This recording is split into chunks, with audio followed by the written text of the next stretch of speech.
Nós vamos ter uma escola dominical. Vamos citar várias escrituras e o título da mensagem é: o que é a vida eterna e quem a tem? Então, o que é a vida eterna e quem a tem? A vida eterna, todos nós queremos alcançar a vida eterna. Agora, existem alguns disparates, doutrinas neste mundo todo, pessoas, teólogos, que não têm uma boa concepção sobre isto, mas agradecemos a Deus pela revelação da sua palavra para os nossos dias. Vamos abrir nossas Bíblias em São João, capítulo 5, verso 24.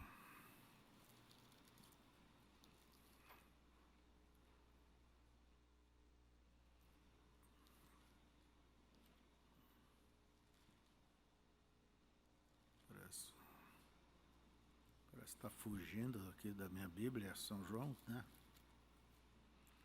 Capítulo 5, verso 24. Na verdade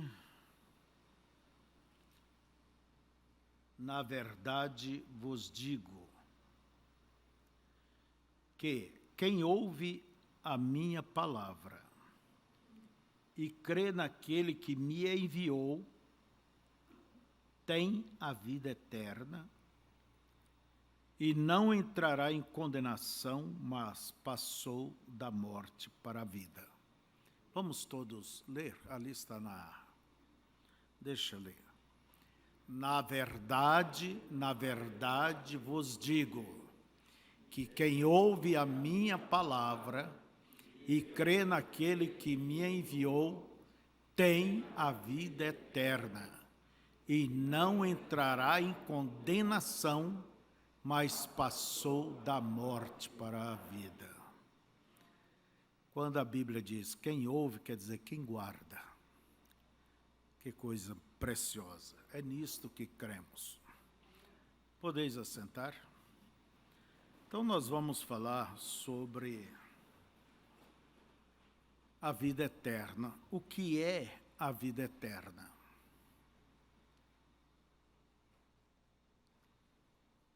Creio que todos sabem o que é a vida eterna, né? Então, irmão Abraão, o que é a vida eterna?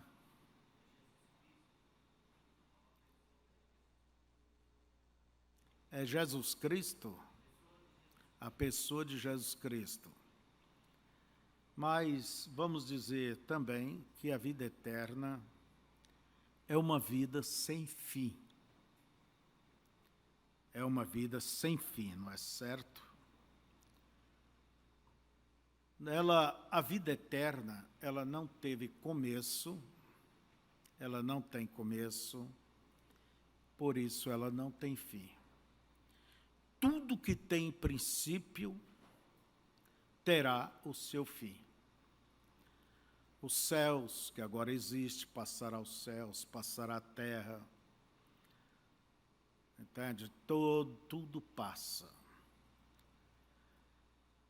Veja que quando o pecado entrou no mundo, a Escritura diz que o salário do pecado é a morte. Não é isso? Então, não importa quem quer que seja sábio, seja tolo, seja rico, seja pobre, seja forte ou seja fraco, todos um dia têm que morrer. A morte é um processo que inicia quando se nasce. Então, ela já começa. Então, agora, o pecado foi que limitou a vida aqui na terra. E a Bíblia nos diz que o salário do pecado é a morte, não é isso? O salário do pecado é a morte. Então não podemos fazer nada contra isto. Profetas morrem como qualquer humano, porque são humanos, entende? Todos eles têm que passar por isto, porque é o salário do pecado. E nada podemos fazer para alcançar a vida eterna fora da pessoa de Jesus Cristo. Nenhuma religião vai te colocar ali, nenhuma de suas obras vai te colocar ali, porque pela graça somos salvos, e isto não depende de nós, mas depende de Cristo, né? Então, nada podemos fazer por nós mesmos, não há dinheiro que compre vida eterna. A sua bondade, e seja o que for, qualquer boa virtude, isso não compra a vida eterna. Agora, Deus oferece a vida eterna gratuitamente. Olha bem. Então, Deus oferece a vida eterna através de Jesus Cristo. Para quem o aceita, Ele oferece gratuitamente. Pela graça sois salvos. Aleluias por isso, né? Nós vemos que existe uma batalha entre os homens para viverem mais, querem alongar suas vidas.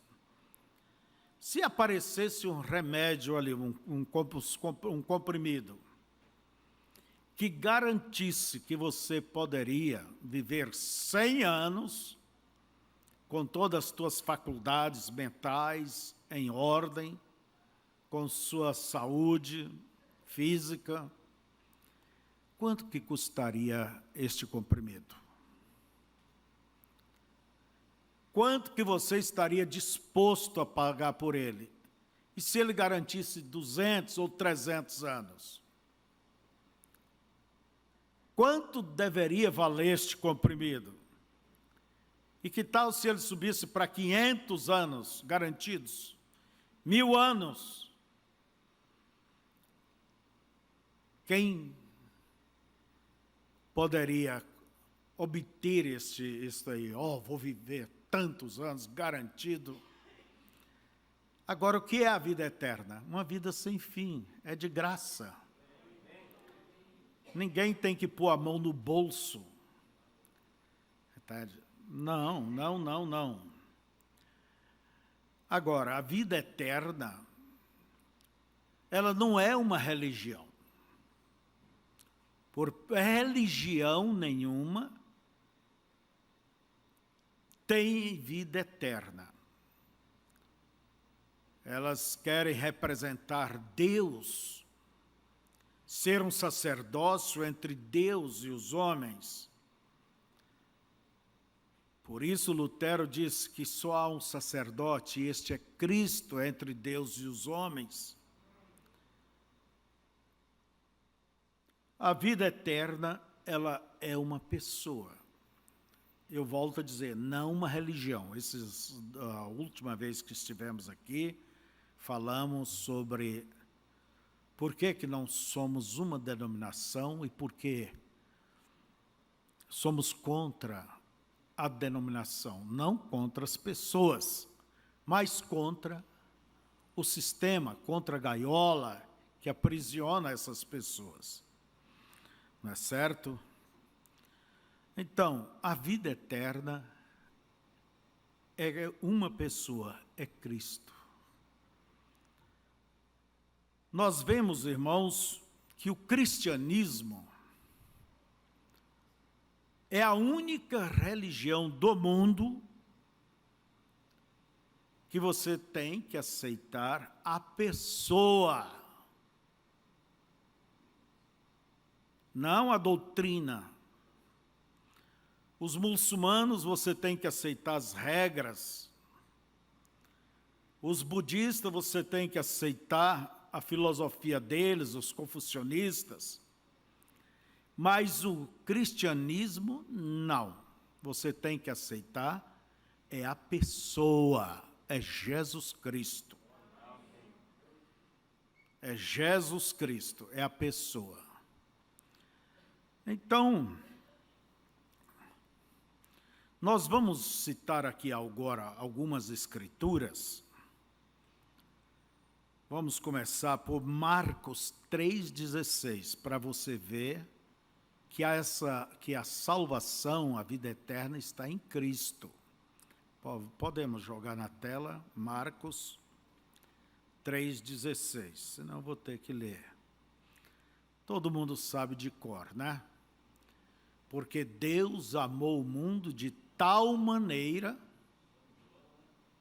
São João 3,16.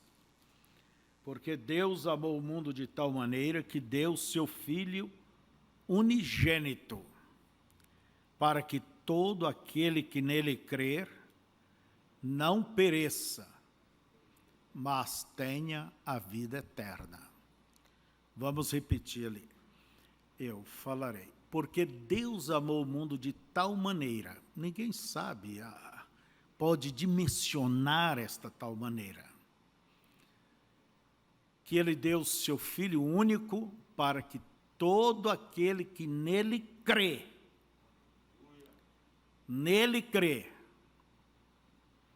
não pereça, mas tenha a vida eterna. Então, uma vida eterna está na pessoa. Também podemos olhar em Romanos, capítulo 6, verso 23. Podemos ir jogando na tela, né? Que quando a Bíblia nos diz que o salário do pecado é a morte,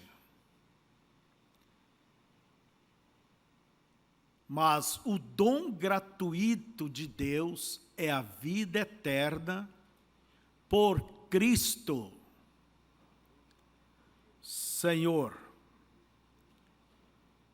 Por Cristo Jesus, nosso Senhor. Então, vocês observam que a vida eterna, ela está em Cristo.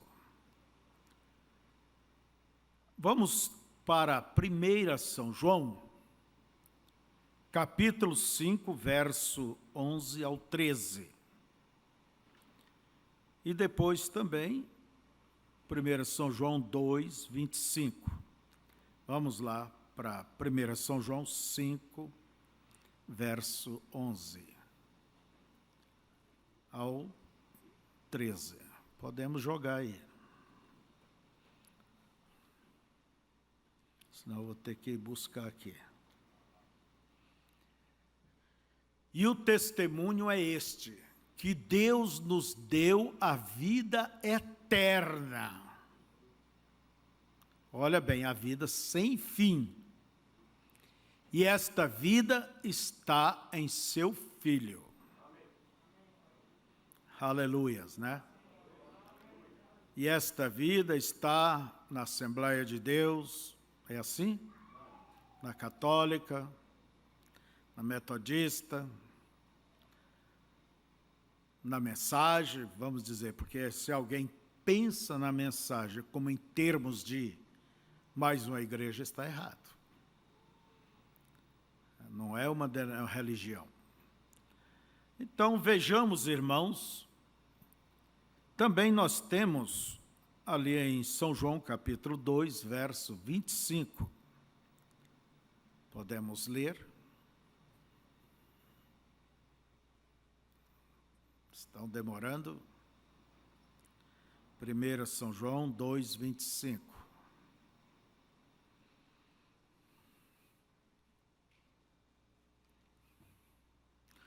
E esta é a promessa que ele nos fez, a vida eterna. Você crê nas promessas? Então, nós estamos aqui pela vida eterna. Em Cristo temos a vida eterna. Isso é um conforto. Isso leva você, leva qualquer cristão, a desprezar o mundo e as coisas do mundo. Porque não podeis servir a dois senhores, a Deus e ao mundo. Não podemos servir a dois senhores. Mas aí está a vida eterna em Cristo. É uma promessa e cremos nesta promessa. Você crê? Agora, quem a tem? Ela está em Cristo, mas devemos tê-la em nós. E quando dizemos devemos tê-la, para que sejamos eternos, é preciso que tenha esta vida, a vida de Cristo em você. Por isso Paulo diz em Romanos 8, quem não tem o Espírito de Cristo, não tem a vida eterna, não é dele. Vamos chegar devagar nisso. Ainda vamos citar a Escritura, São João 6, verso 39 ao 40. E depois São João 10. E a vontade do Pai que me enviou, Jesus falando, é esta: que nenhum de todos aqueles que me deu se perca, mas que o ressuscite no último dia. Nenhum daqueles que me deu, olha, não se perca, mas que ressuscite no último dia. São João, o próximo, 10. Verso 24 ao verso 28. As minhas ovelhas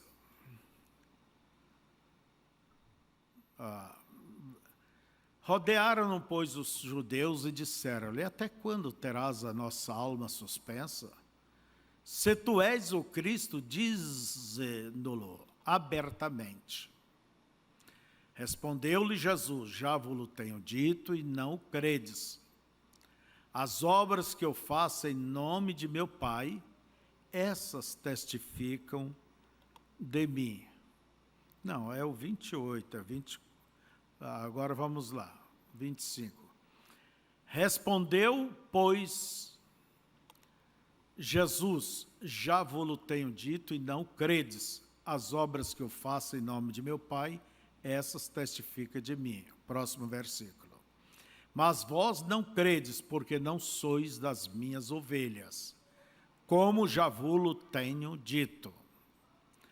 As minhas ovelhas ouvem a minha voz, e eu conheço-as, e elas me seguem, não é o mundo.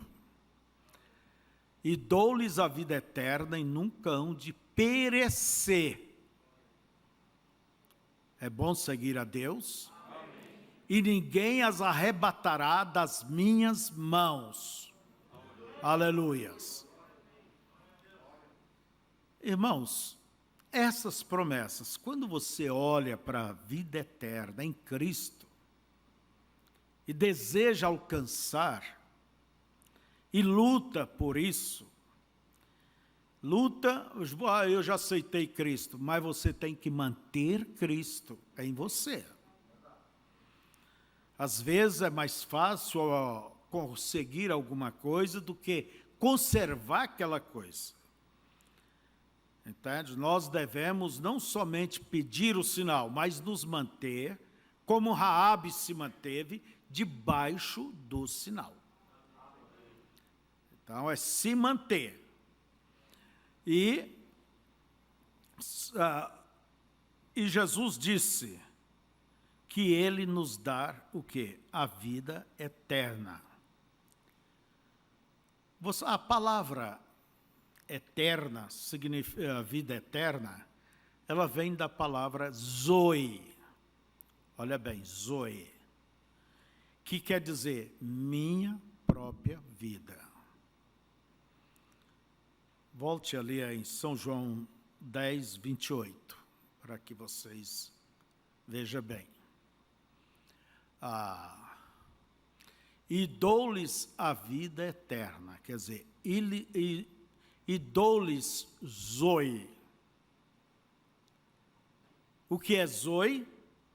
É a própria vida de Deus. Vida eterna é a própria vida de Deus. Então, se temos vida eterna, entende? É porque temos Deus. Porque o único que tem vida eterna é Deus. Ah, irmão Febrônio, eu tenho a vida eterna. Então é porque você tem Deus dentro de você. Você tem o Espírito Santo. Você tem a vida de Deus. Vocês estão observando, estamos mostrando a vocês o que é a vida eterna. Isso é o que mais se deve lutar para obter. Se alguém que me ouve não tem ainda a vida eterna, não aceitou a Cristo, não se arrependeu, deveria fazer isso, deveria ser batizado no nome de Cristo para confirmar o seu testemunho. E parou aí? Não, você vai procurar o novo nascimento. O que quer dizer novo nascimento? É a mesma coisa dizer nascer de cima. E quem nasce de cima busca as coisas de cima. Jesus disse, e quem nasce da terra é terreno. O homem natural, ele só busca coisa natural, carnal. Mas você, meu irmão, nós temos que dar lugar, prioridade às coisas espirituais. Por isso Paulo disse, pensai nas coisas que são de cima e não nas que são da terra. Precisamos delas aqui? Sim, tem que se trabalhar, ou isso, aquilo, mas o teu coração pertence a quem? Então, o que é vida eterna? É Deus. E quem a tem? Aqueles que têm o Espírito de Deus. Aqueles que têm Cristo dentro de si. Então, esses são os que têm vida eterna. Inclusive, é isto que nos faz sermos cristãos. Eu dou conta de obedecer, eu penso que eu dou conta de obedecer qualquer regra de qualquer religião, por mais estrita que ela seja.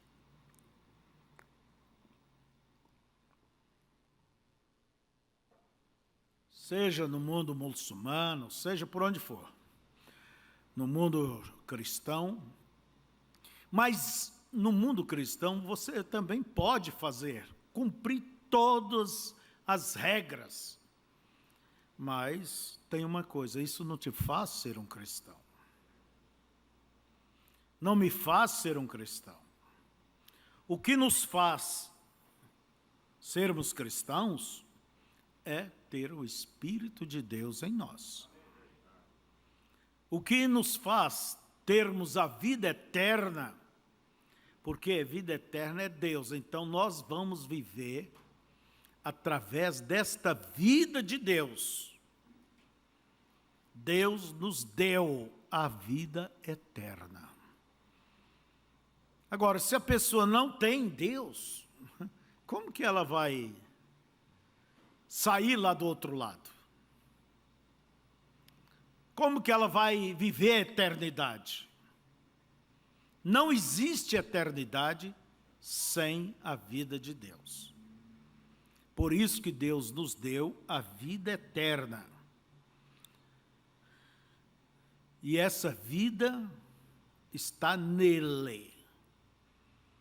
Então, isso é muito bom a gente tocar nesse ponto para ajudar a tirar essas mentes que estão casadas com religiões, com denominações,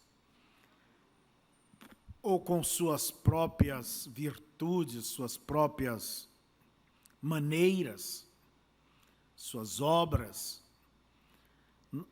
A vida eterna está em Cristo. Entende? Isto é muito importante. Por isso, se pregamos o sinal. O que é o sinal? Cristo é em você. E essa mensagem, ela não é outra coisa, a não ser o quê? O sinal. A finalidade dela, o objetivo final dela é isto. É o sinal. Cristo em vós, a esperança de glória. São os 3 passos da vida cristã: justificação, santificação e qual é o último passo? Batismo do Espírito Santo, que traz Cristo para a pessoa. Por isso você não deva parar só porque foi batizado em nome de Jesus. Deva continuar. Agora, o que é o sinal?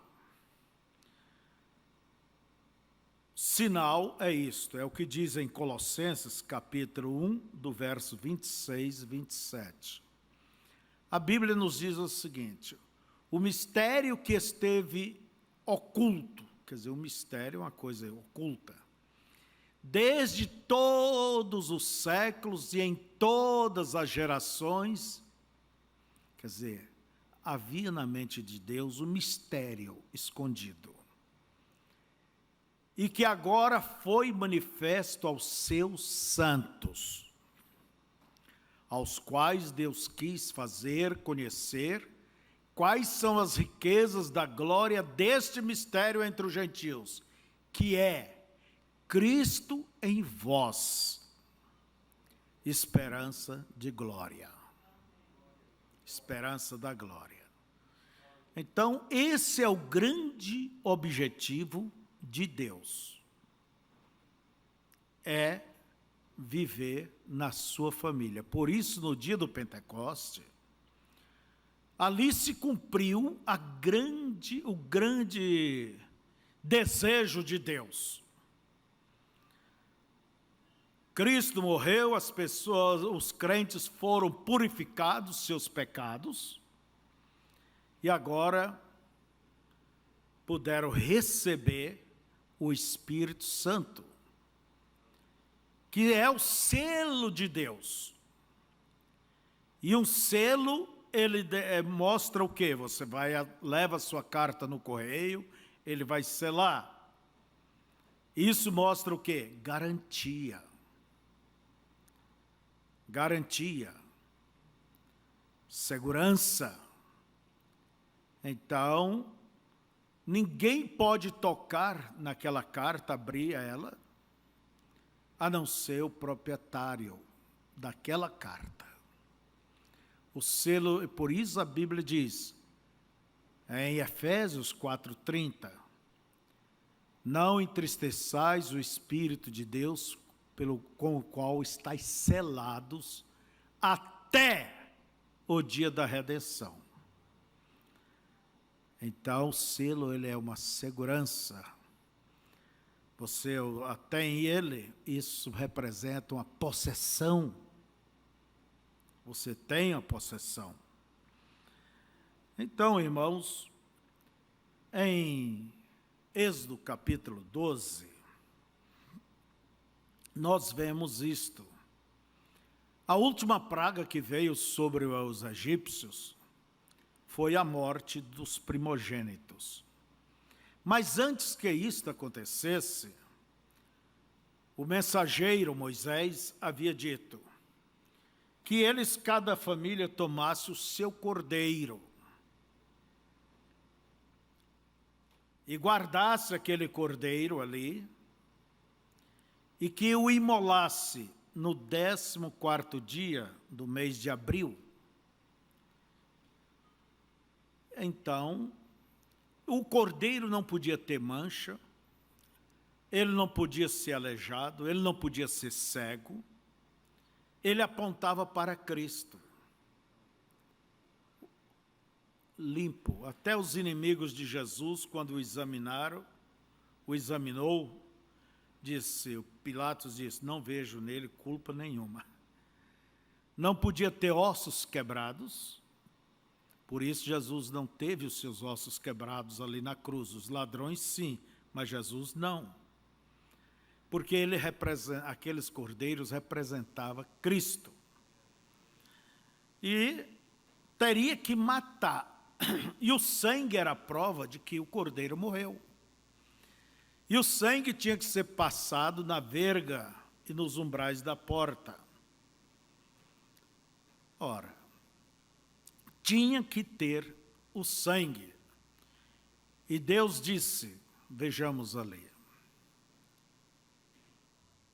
e eu passarei pela terra do Egito esta noite, ferirei todo primogênito na terra do Egito, desde os homens até os animais, e sobre todos os deuses do Egito farei juízos. Eu sou o Senhor. O próximo.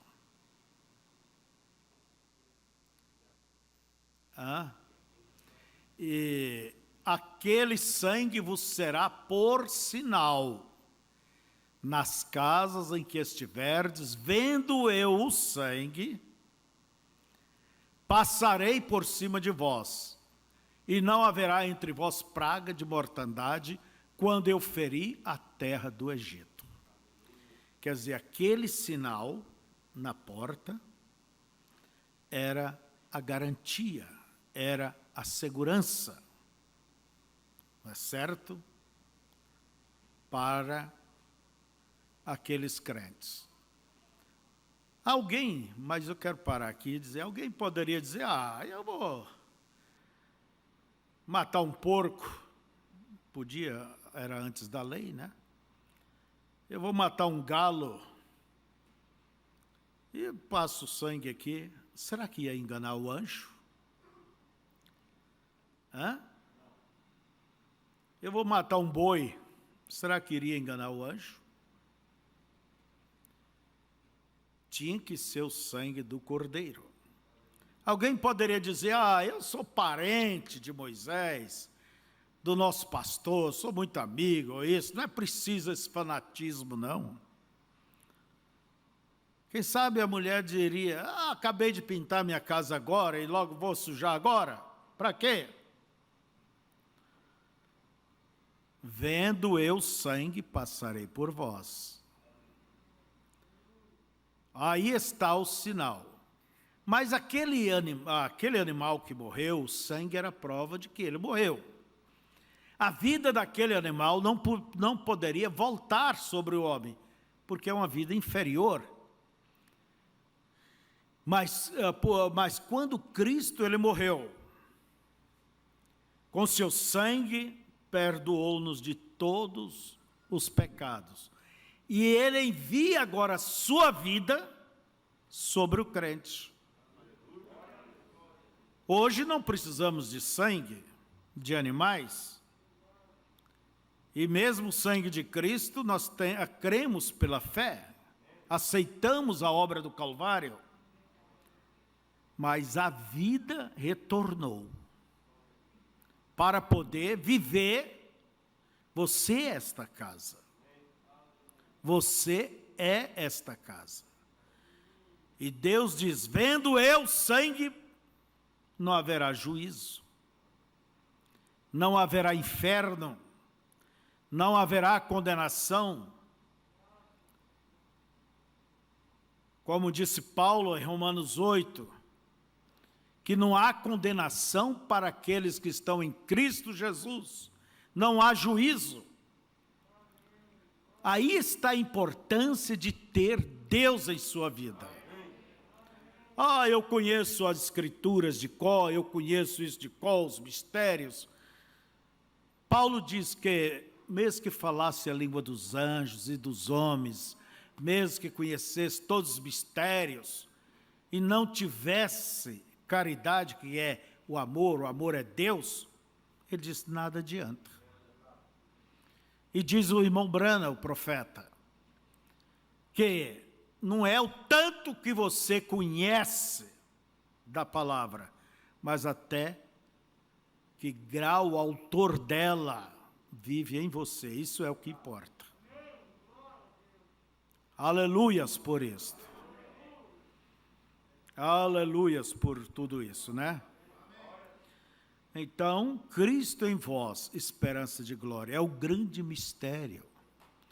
Se você gosta de mistérios e saber tudo de mistérios, aí está o maior mistério de todos os mistérios, é este. É Cristo em vós, esperança de glória. Agora, eu quero ler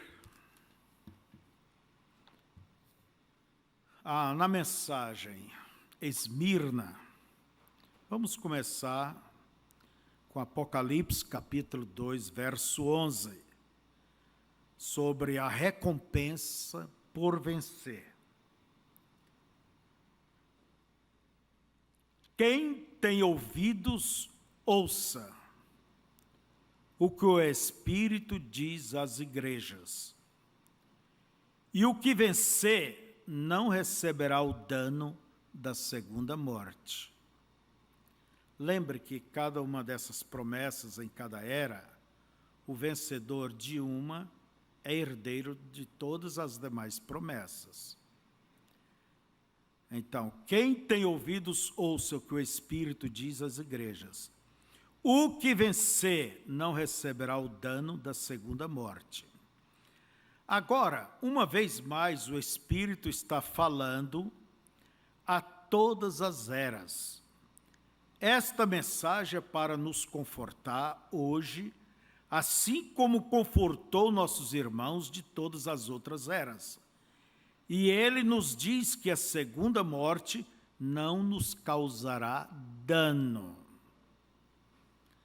E todos nós sabemos que a segunda morte é o lago de fogo. A primeira morte destrói este corpo, não é isso? Tu és pó, volta ao pó. Mas a segunda morte destrói o quê? O espírito, a alma da pessoa. Olha bem, todos nós sabemos que a segunda morte é o lago de fogo. Apocalipse capítulo 20, verso 14. Vê se acha por aí, irmãos. E a morte e o inferno foram lançados no lago de fogo. Olha bem, e a morte e o inferno foram lançados no lago de fogo. Esta é a segunda morte. Apocalipse 20, verso 14. Evidentemente, isso significa que todos aqueles que estavam lá dentro foram lançados no lago de fogo. Pois bem, quero salientar algo aqui para você.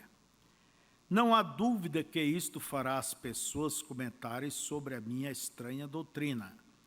Mas eu permaneço aqui sobre a autoridade da palavra de Deus e nego que o incrédulo vá para um inferno eterno e queime eternamente. Nós não cremos em um inferno eterno. Olha bem, para ser eterno tem que ter Deus, não é isso? E o ímpio, se ele vai viver uma vida eternamente no inferno, então ele teria Deus. E é uma coisa que ele não tem. Então, não existe inferno. Inclusive, acabamos de ler que a morte e o inferno foram lançados no lago de fogo. É o fim. Olha bem. Em primeiro lugar, o inferno ou o lago de fogo, como você queira chamá-lo, não é eterno. Como pode ser se ele teve um princípio? Então, tudo que tem um princípio terá um fim. E o inferno, entende? Lago de fogo, tudo, eles tiveram um princípio. Em Mateus 25, 41, diz que o fogo eterno foi preparado para o diabo e seus anjos. Ora, se ele foi preparado, então não foi sem princípio. Se ele teve princípio, então não pode ser eterno. Evidentemente, você poderia tropeçar sobre a ideia da palavra eterna. Mas esta palavra significa de séculos a séculos. E tem diferentes significados associados a ela. Por exemplo, em 1 Samuel, capítulo 3, verso 13 ao 14, Deus diz a Samuel que ele iria julgar a casa de Eli para sempre, e que eles não mais ofereceria sacrifícios para sempre, como seus sacerdotes. E em 1 Reis, capítulo 2, verso 27, Salomão expulsou o último descendente de Eli do sacerdócio. Isso foi 4 gerações mais tarde, ou algo assim. Então, voltando a repetir aqui. Devido o pecado da casa de Eli, apoiando seus filhos, olha bem, pôr a mão sobre pecado de filhos. Cuidado. A Bíblia diz, não sejais participantes de pecado alheio. E não é preciso você ser inimigo deles, mas não apoie. Você pode amar, tudo bem, mas eu não aprovo isto. Não concordo. Isso está errado e saia disso. Então, irmãos, Deus diz que julgaria a casa de Eli eternamente e eles não seriam mais sacerdotes. 4 gerações depois, o último descendente de Eli foi tirado fora. Então você veja que a palavra eterno, nesse sentido aqui, ela quer dizer um tempo, que isso vai levar um tempo, não é? E nós vemos aqui, agora você pode ver que eterno, neste caso, não se compara com aquilo que é eterno, ou seja, aquilo que não teve princípio ou fim. Aqui, neste caso, a palavra eterno significa até o ponto de desaparecer. É isso que aconteceu, eles desapareceram. Vamos avançar aqui um pouquinho mais. Da mesma maneira, o inferno e o lago de fogo, eles terão que, não sabemos o tempo que leva, mas eles terão que chegar ao seu ponto final e até terminar, entende? Até acabar com aquilo, né? O irmão Brand diz, você poderia agora querer saber quando pode usar a palavra eterno e não usá-la da maneira que fomos ensinados. Diz o irmão Brand, isso é fácil. Quando se aplica a Deus, significa ser sem princípio ou fim, e permanecendo sempre, jamais cessando. E quando você fala de vida eterna, tenha em mente que é a vida de Deus. E o testemunho é este, que Deus nos deu a vida eterna, e esta vida está no Filho. Quem tem o Filho, tem a vida. Pois bem, somente filhos de Deus têm vida eterna. A espécie de vida eterna que nunca teve princípio, mas sempre existiu. Isso é correto. Você tem algo em você agora mesmo que é eterno, sem princípio ou fim. E o Espírito de Deus é uma parte do próprio Deus, é a vida de Deus.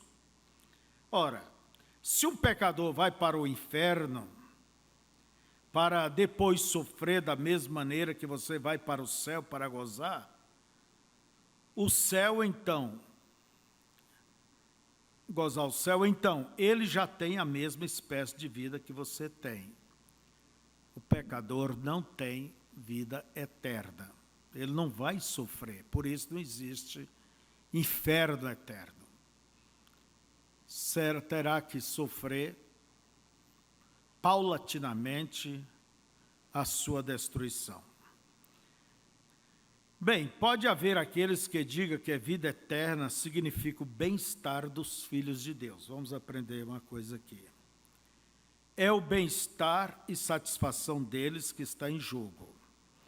Por outro lado, o pecador vai para o seu castigo, de forma que podemos reduzir a segunda morte a uma questão de castigo e lugar. Vida eterna significa céu e castigo eterno significa inferno. Você se surpreenderia com os homens que foram exaltados como teólogos, que criam nisso, mas você sabe o que isso faz? Torna a vida eterna uma questão de geografia, quer dizer, um lugar. Então, vida eterna não é nós chegar no céu, ali, não é uma região, não é uma geografia. Inferno também não é uma geografia, não é uma região, somente. Entende? Torna a vida eterna uma questão de geografia em vez de uma pessoa. Vida eterna é Deus, o Senhor Jesus Cristo. Como alguém pode crer em tal coisa que vida eterna seja uma questão de lugar, é mais do que eu possa entender. Pensar nisso me deixa desconcertado. Alguém estava me perguntando esses dias, nessa viagem, uma coisa, que a Bíblia diz que viemos de Deus e voltamos para Deus. E todo mundo pensa que voltar para Deus é ter uma vida de gozo e prazer. Nossa vida aqui na Terra é para decidir aonde vamos passar a eternidade. Todos terão que voltar a Deus, porque cada um vai ter que ser julgado, vai ter que responder, vai ter que estar na presença do juiz.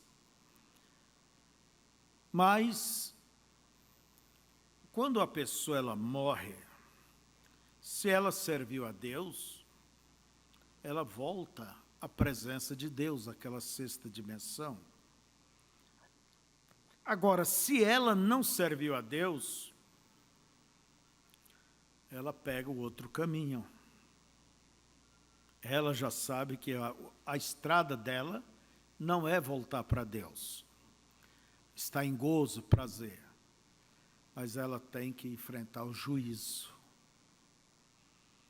Então ela pega o outro caminho e vai para a quinta dimensão, a região dos condenados.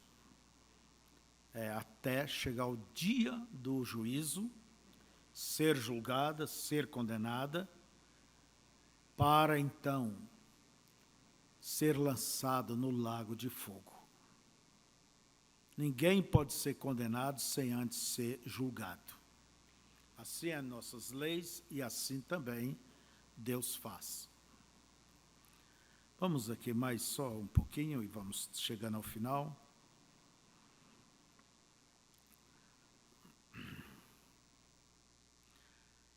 Só há uma espécie de vida eterna. Deus a tem. Se temos Deus, tem vida eterna. Nele e através dele. Portanto, veja você, esta palavra eterno ou perpétuo pode ser aplicada de várias maneiras. Mas quando se aplica a Deus, sendo ele o que é, tem um só significado. É a duração de Deus. Você não pode aplicá-la assim para nenhuma outra coisa. Somente Deus é eterno, porque Ele vive, vivemos com Ele. Agora, não deixe ninguém lhe dizer que eu não creio em um lago de fogo e em castigo. Eu creio. Eu não creio quanto tempo durará, mas finalmente será eliminado. Em Apocalipse, capítulo 21, verso 8, diz que aqueles pecadores mencionados terão a sua parte no lago de fogo. Mas a verdadeira interpretação da palavra não é parte, mas sim tempo. Veja, aí está. Assim, os maus serão lançados no inferno, Hades ou sepultura, e o inferno no lago de fogo, separados de Deus. Que coisa terrível será isso! Mas com os justos não será assim. Eles não têm que temer. Você não tem que temer a morte.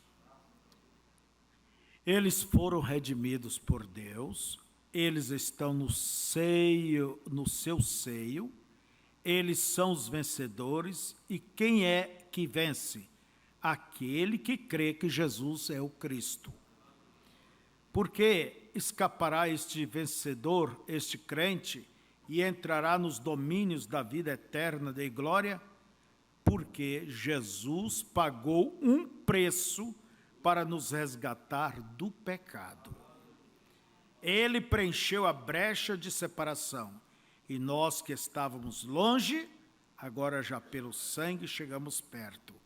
E eles nunca entrarão em condenação, nunca estarão naquele lago de fogo, nunca poderão estar perdidos, porque ele não perderá nenhum deles.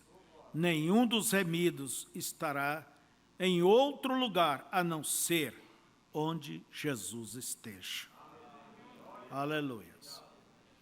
Olha a segurança que desfrutamos por crer, por aceitar e caminhar com Deus. Olhando para isto, irmãos, o mundo desaparece. As suas glórias, tudo desaparece para o cristão. Você deve estar pondo sempre o teu coração, os teus pensamentos nas coisas eternas, não nas coisas passageiras. Fiquemos de pé.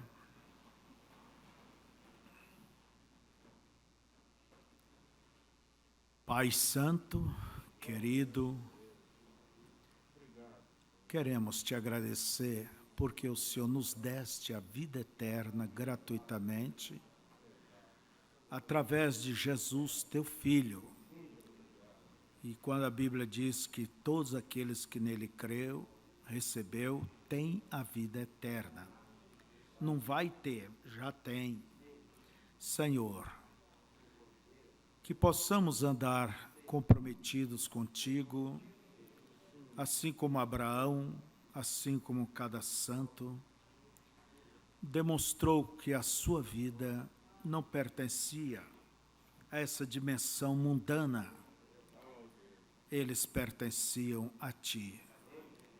Caminharam após ti, Senhor, sofreram, foram caluniados, perseguidos, muitos foram mortos, mas eles não soltaram aquela coroa da vida. Pai, que o Senhor possa conduzir cada um para ti, Senhor, e que cada coração esteja atado nas coisas que são de cima. Aí é onde a gente pensa, Pai, naquela promessa, um novo corpo, um corpo sem velhice, sem dor. Pai, mas um corpo jovem, um corpo eterno. Pensamos, Senhor, que nunca mais sofreremos dores, decepções, problemas. E o Senhor mesmo disse para João: escreva, João, porque essas palavras são verdadeiras e fiéis. Senhor, não estamos combatendo como quem combate o vento, combate nada. Nós sabemos porque lutamos, porque combatemos, é que estamos indo para casa, estamos retornando para casa. Senhor, seja com cada um, Pai, abençoa-lhes. Nós colocamos tudo na tua conta e nos embrulhamos na justiça de Cristo, porque não temos justiça própria. Pai, dê aos teus filhos um bom dia, um agradável dia, e que a fé de cada um possa se reafirmar, Senhor, e definir, olhando para Ti e a Ti somente. Em nome de Jesus Cristo, amém.